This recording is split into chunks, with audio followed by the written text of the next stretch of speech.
Yes, good morning, class 8th. Today we have studied about the nitrogen cycle. I think you might have drawn in your copy and you understood what is nitrogen cycle. Now today we are doing some of the keywords. Keywords means you have to write the definitions from your book or you can get from what you have learned. First of all, what is algae?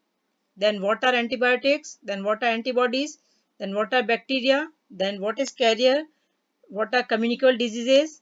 Fermentation, fungi, lactobacillus, then microorganisms, then nitrogen cycle, then nitrogen fixation, what is pasteurization, what are pathogens, what is preservation, what are protozoa, what is rhizobium and vaccine.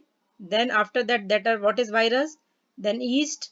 This all we have to search from your book and you have to write in your copy, and these all are of one or two line, not more than that. You have to write about that. These all are the definitions you have to search from book and you have to write. Now you can get from here also. See what you have learned. We are going to study microorganisms are too small and are not visible to unaided eye. Means here from keywords microorganisms is there and you can get that definition. Means these are the too small and are not visible to the unaided eyes. These are microorganisms.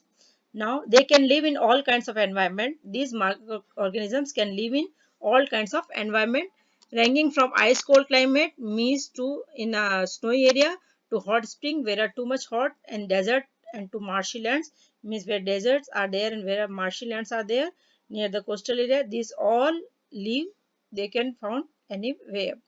Then microorganisms are found in air, water, in the bodies of plants and animals. Microorganisms are found in air, water, and in the bodies of plants and animals. Now, they may be unicellular or multicellular. These microorganisms can be unicellular also and can be multicellular also.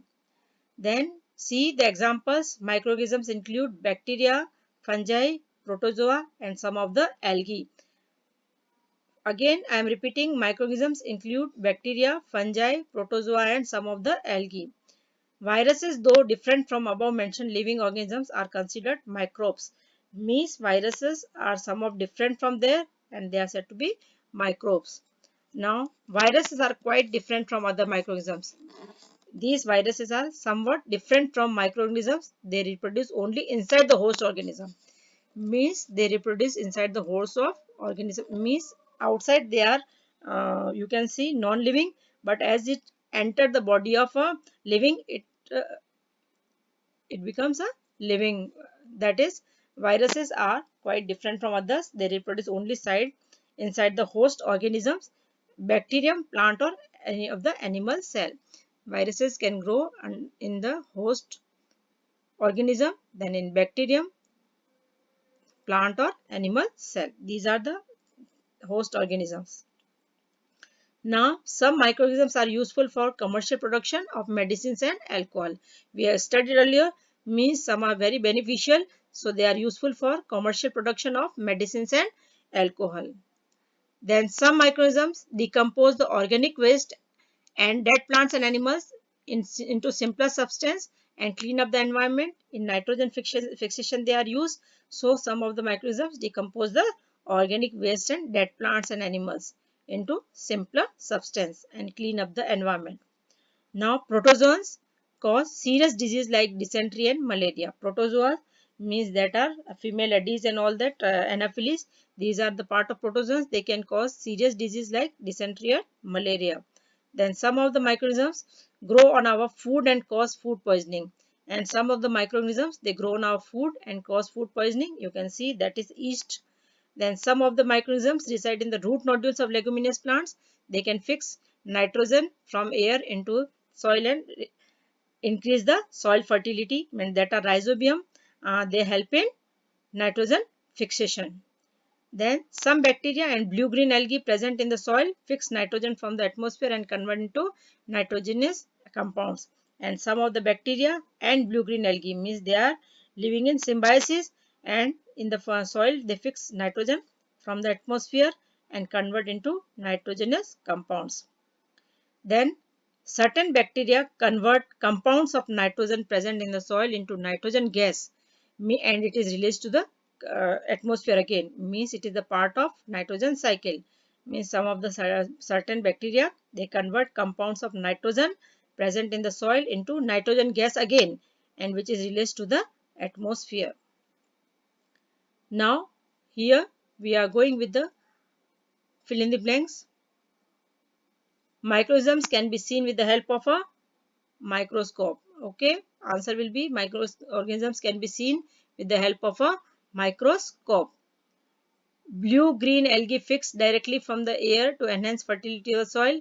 Blue green algae, it fixes what it fixes. Here you can see it fixes nitrogen. What it fixes? Nitrogen. Blue green algae fix nitrogen directly from air to enhance fertility of the soil. In second there will be nitrogen. Alcohol is produced with the help of yeast. Alcohol is produced with the help of yeast. And cholera is bacteria. This is caused by bacteria.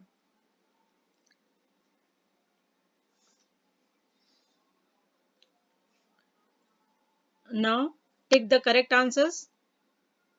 Yeast is used in the production of sugar, alcohol, hydrochloric acid, oxygen. Just now we have studied, that is production of alcohol. Second one is right, that is alcohol. Then B, the following is an antibiotic: sodium bicarbonate, then streptomycin, then alcohol or yeast. The second one is right, that is streptomycin. It is an antibiotic. Now carrier of malaria causing protozoan is female Anopheles mosquito, cockroach, housefly or butterfly. We have studied, that is female Anopheles mosquito, that is the carrier of malaria. The most common carrier of communicable disease, means in the houses you can see, that is the housefly, ant, housefly, dragonfly and spider. Then second one is right, that is housefly. Housefly is the carrier of communicable disease.